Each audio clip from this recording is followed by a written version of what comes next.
2 years into our marriage, yet I still considered us newlyweds. 2 years after the day we vowed to spend forever together, my heart sank at the sight of my wife unashamedly declaring, "I'm pregnant." The father was my boss. "Blas, we should wait to have kids. I want to enjoy our time as newlyweds." Those words I told my wife when we got married echoed in my mind. My name is Ryan Kitchener. I turned 30 this year. I married my wife, Susan, 2 years ago. We met at work. We were in different departments, but worked for the same company. Every time we crossed paths in the hallways of our office building or in the elevator, I thought to myself, what a beautiful woman she was. When a coworker introduced us, I was thrilled. My heart did a little victory dance. I was always looking for an opportunity to talk to Susan, and I wasn't going to let this chance slip by. I watched every movie and read every book she recommended. My attempts to close the distance between us slowly but surely started to bear fruit. Back then, it seemed Susan had a boyfriend, but I didn't ask too much about him. I indicated that it didn't matter to me. Even now, I'm amazed at my own tenacious efforts. Susan quit her job by her own volition and is now a stay-at-home wife. I'm happy that she's keeping our home safe. Susan goes to cooking and flower arrangement classes, has leisurely lunches with her friends, and lives a comfortable and relaxed life. 2 years into our marriage, around the time when our parents started hinting about wanting to have grandchildren, an unbelievable incident occurred. The busy season of overtime was over, and I was in high spirits, leaving work on time. Thinking that Susan must have been feeling lonely due to my busy schedule, I bought her favourite cake on my way home for the upcoming long weekend. We could go on a mini vacation. I picked up brochures of nearby tourist spots at a travel agency by the train station. I'd ordered takeout so Susan wouldn't have to worry about making dinner. I'm home. I managed to get off work early today. I spoke to Susan while taking off my shoes at the front door. She came running from down the hall.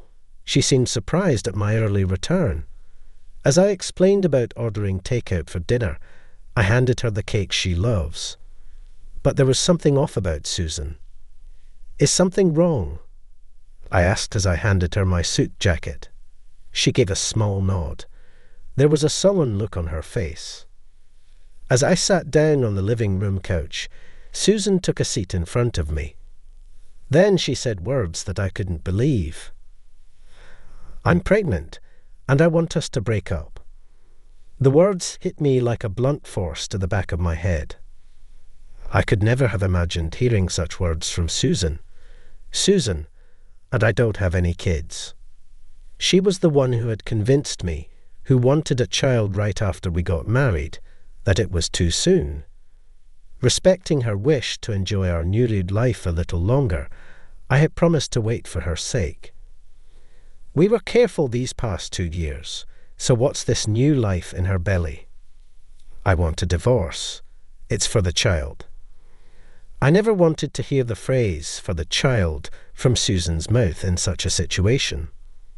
I thought it would be a phrase we'd use joyfully together as a couple. Susan was looking at me expressionlessly, but it seemed her intention to divorce was firm. "Please sign this. I want a divorce for the sake of my child." Susan laid out divorce papers with her signature already on them before me. The witness section was signed by Susan's parents. She had already consulted her parents. I want to know who the father is, but I couldn't afford to lose my cool here. I have my pride too, I thought. "So, you're serious?"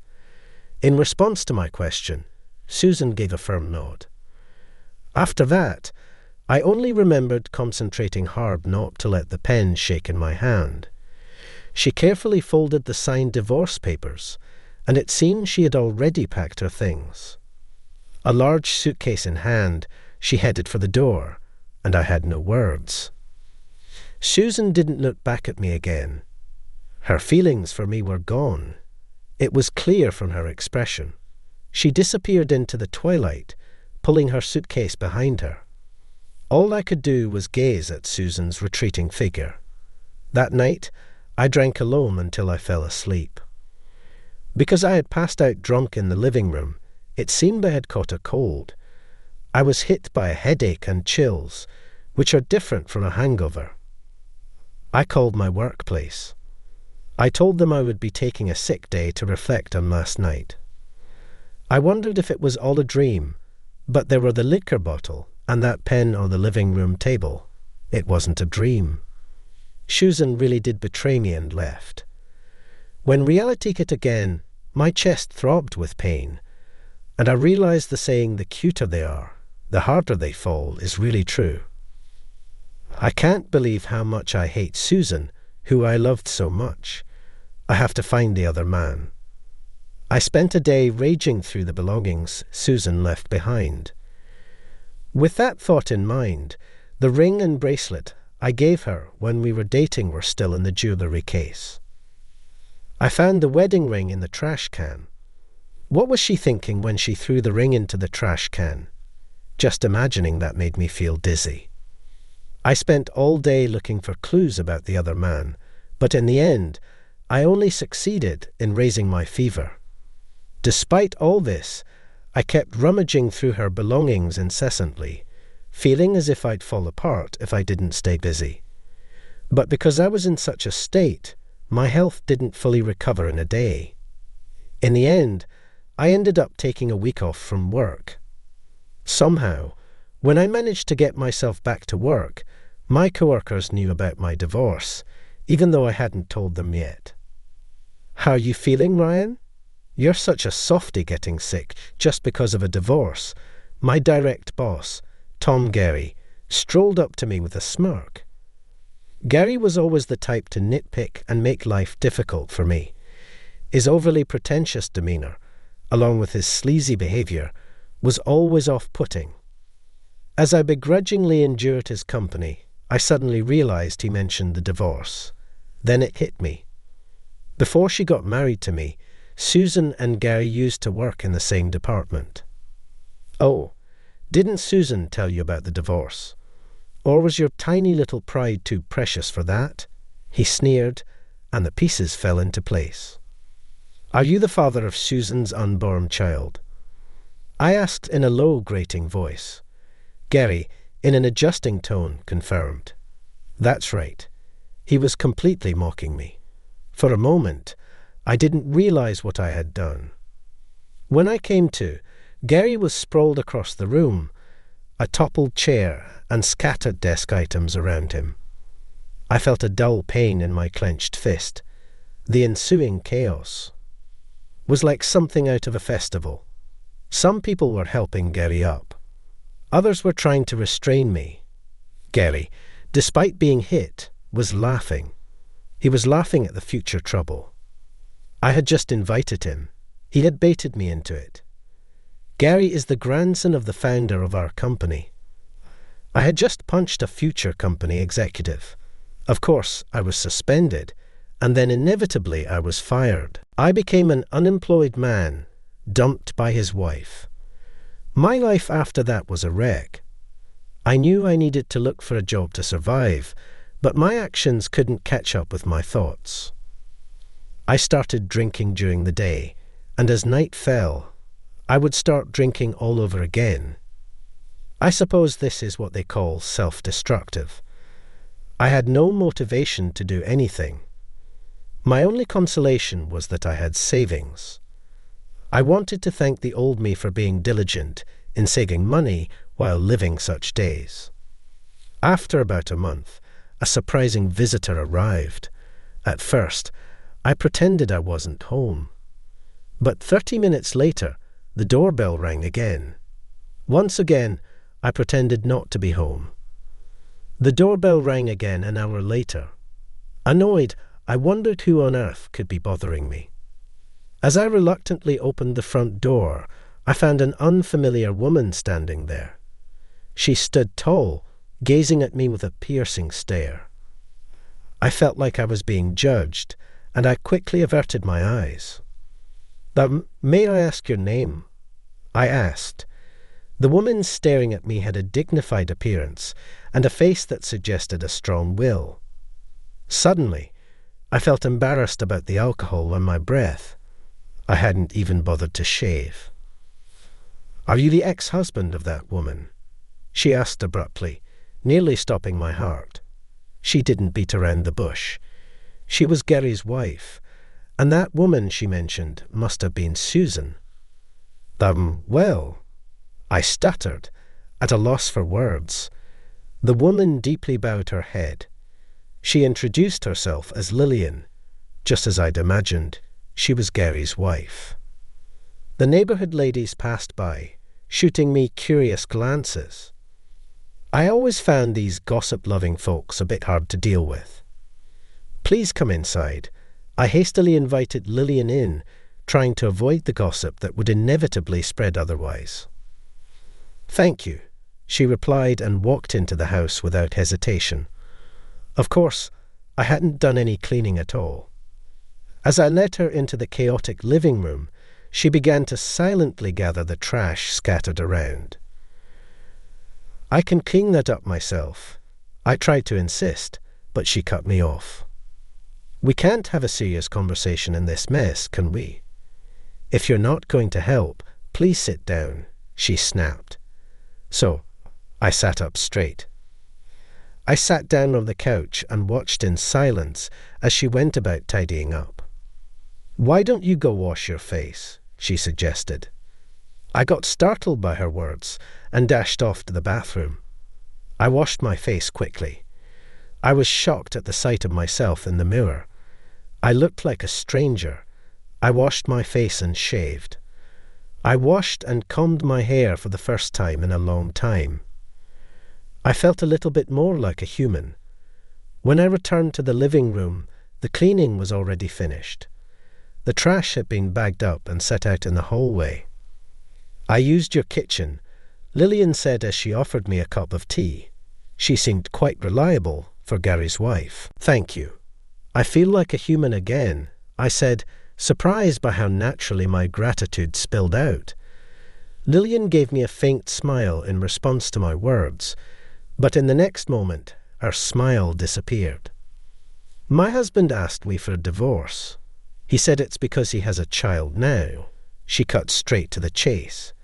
It seemed she disliked beating around the bush. "I was told the same thing by my wife. I'm already divorced. When I told her it was none of my business anymore, she let out a deep sigh. It seemed that the affairs of her husband, Gary, weren't a new occurrence. Apparently, he had resolved a previous scandal with money, and it was also with Susan. Susan took the payoff, and she immediately married me. She told me she got married as proof of ending her relationship with Gary. He had attempted to resolve it with money this time as well, but Susan wasn't budging. From Lillian's tone, I could tell she still loved Gary. She wanted to somehow get rid of Susan. So I get what you want to say. But you want to mend things with Gary and not get a divorce. This man had cheated on her twice with the same woman and even had a child with her. Could she still be holding on to feelings for him? When I asked if she didn't want a divorce, Lillian looked a little surprised. She had an expression as if divorce hadn't even crossed her mind. "Do you really think you can start over from this point?" Even I think it's a bit mean to ask, but I found her expressions and attitude intriguing. I wanted to know what Lillian's response would be. With a small smile, she simply said, "We're married after all." I don't know why, but I felt defeated. In the end, I asked Lillian to leave that day, agreeing to discuss it again another time. The day after Lillian's visit, Gary came over. It seemed he had heard from Lillian about her meeting with me yesterday. As a former boss, I decided to invite him into the living room. Gary looked around the living room and then laughed. "Find something funny?" I asked. Lillian cleaned up, didn't she? Gary said this with amusement in his voice. I hadn't noticed, but it seemed that Lillian's style was reflected in how she tidied up. Feeling the vibe of understanding between them irritated me. When I asked him what brought him here, Gary said he had a request for me. He wanted me to convince Lillian to divorce him. The request left me shocked. According to Gary, Lillian can't have children. He loves children and needs an heir. The fact that Susan is pregnant was a golden opportunity. He offered me a reward for convincing Lillian to agree to a divorce and placed a thick envelope in front of me. The sight of him trying to solve everything with money made me sick. I want kids, and that's something Lillian can't give me. At these words, I lost my patience. I grabbed him by the collar, but Gary was still laughing. He probably thought he wouldn't get punched twice. Just as I was about to swing my fist, a soft hand gently grasped my raised fist. "Is my husband worth punching?" Lillian said. She had followed Gary. "You left the front door wide open. That's careless." As she scolded me, I involuntarily lowered my fist, and I muttered, "Okay." My grip on Gary's collar loosened, momentum extinguished. "So, you want a child, huh?" Lillian murmured as she looked at Gary as he nodded. She pulled out some documents from her bag. They were divorce papers. "Are you satisfied now?" Lillian smiled as she offered the papers to Gary. Her smile was stunningly beautiful, almost eerie. It looked as if it could forgive anything and everything, yet at the same time, it was as if it could send someone straight to hell. As Gary took the divorce papers, his fingers lightly traced over the back of her hand. It felt like I've seen something I shouldn't have, and I quickly averted my eyes. "Thank you." Gary left these words behind, swiftly striding towards the front door. "We're enemies now, aren't we?" Gary waved without turning around to her words. It seemed that he had accepted her declaration of war. Once Gary was out of sight, Lillian turned back to me. "Shall we lick our wounds together? But first, let's have our revenge." We both separately demanded compensation from Gary and Susan. They're well off no matter how much we demand. They're likely to pay. I asked my lawyer to proceed with all matters simultaneously because I wanted them to suffer, even if just a little. This would be just a bit of payback. Child's play, really.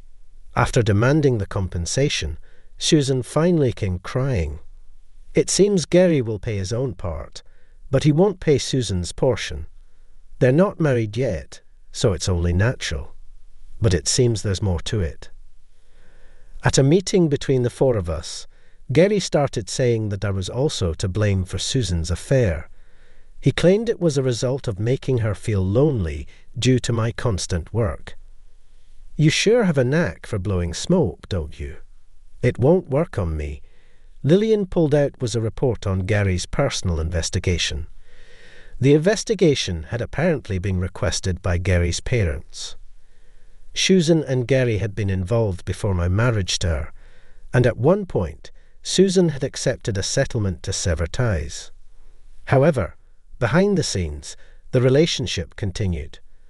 Apparently, my marriage to her was suggested by Gary as a camouflage. I love my work, and I'm a bit insensitive. For them, having an insensitive husband was very convenient. Moreover, since I was working with Gary, they could always keep an eye on me.